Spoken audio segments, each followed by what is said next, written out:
here. Charles, Kentucky, you're on the Wilkow Majority. Hello. You know, Wilkow, before you assume what I am, I just want to say this. You are the most egotistical, self-centered corporatist that I have ever heard on the radio. And 9 times out of 10, I change it because I can't handle your egotistical crap. Now, let me tell you something, Charles. Charles, hold on. Let me respond. Charles, are you going to let me respond, or you're going to talk?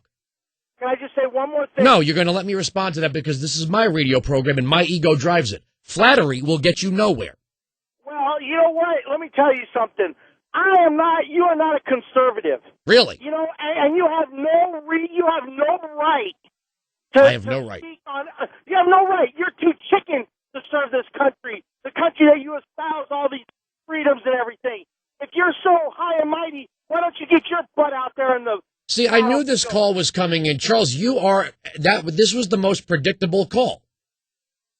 So I have no right to speak in a free society with the First Amendment because I have not served in the military. Is that what you're saying? You're not... No. Do I not have the right to speak in a society with the First Amendment? Yes or no? You have a right to speak, yes. So then you just said I don't have the right to speak, so which is it? You do not have a right to speak on behalf of any veterans. I'm not speaking on behalf of any veterans. You do not have that right. I didn't speak on behalf of any veterans. I realize I'm not a Vietnam War hero like Richard Blumenthal. I don't speak on behalf of veterans, sir. I tell you what, Wilkow, I'll give you this much. Out of all the talk radio that I hear on XM, you get my blood boiling the most because you think you know what? Charles, you've been on the air now for 2 minutes and you've made no point whatsoever other than to insult me and tell me that I don't have the right to speak. So either get to the point or get off my phone. Okay, I'll make one point. People I'm not saying all the people, but there are a good majority of people out here that do believe in this on some of the things that you espouse, but just want a fair shake. They want fair pay for a fair day's work. It seems like to a lot of us out here, the rich are getting richer and the poor are getting poorer. Now, Charles, have you been to Occupy Wall Street and spoke to any of the people? No, you haven't. I have.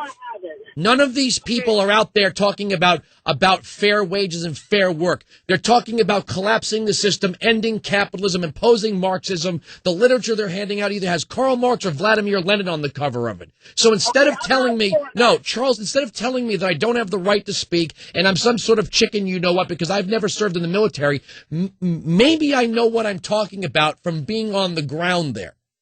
Well, what I'm saying is that, you know, I'm all for corporations making money. I'm all for people making money. But there's a thing, and I'm all for shareholders making money. But by the same token, making that money doesn't mean that you undercut and underpay your people. You need to take care of That's not what these protests are about, sir.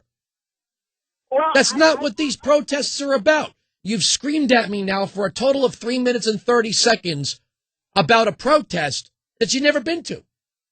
And you called me a whole bunch of horrible names and told me I don't have the right to speak.